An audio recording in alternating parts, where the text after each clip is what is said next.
విజయవాడలో ఏకాత్మ మానవ దర్శన్ జాతీయ మహాసభ పోస్టర్ను ఏపీ బీజేపీ అధ్యక్షుడు మాధవ్ ఆవిష్కరించారు. ఈ నెల 23, 24 తేదీల్లో ఇందిరాగాంధీ మున్సిపల్ స్టేడియంలో మహాసభ జరగనుంది. 1965లో ఇదే నెలలో ఉమ్మడి ఏపీలో ఏకాత్మ మానవ దర్శన్ కార్యక్రమం నిర్వహించామని, ఇప్పుడు విజయవాడలో నిర్వహించే కార్యక్రమానికి తెలంగాణ నేతలను ఆహ్వానించామని మాధవ్ తెలిపారు. సదస్సులో ప్రధాని మోడీ, అమిత్ షాతో పాటుగా కీలక నేతల వీడియో మెసేజ్ ఉండబోతుందని మాధవ్ అన్నారు. దేశానికి సంబంధించిన నిర్ణయాలు ఏ పనినైనా త్రికరణ శుద్ధితో చేస్తే విజయాలు సాధిస్తామన్నారు బీజేపీ చీఫ్ మాధవ్. మూలభూత అంశం ఉందో ఏదైతే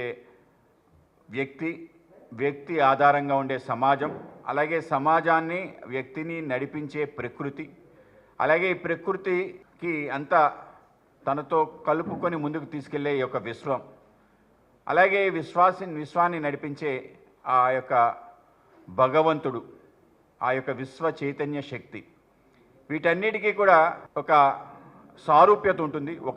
ఒక దానిపై ఒకటి ఆధారపడి ఉంటుంది. ఏది కూడా విడివిడిగా ఉండదు. ఆ విధంగా ఇవన్నీ కూడా ఒక సమన్వయంతో రచించబడి ఉన్నది.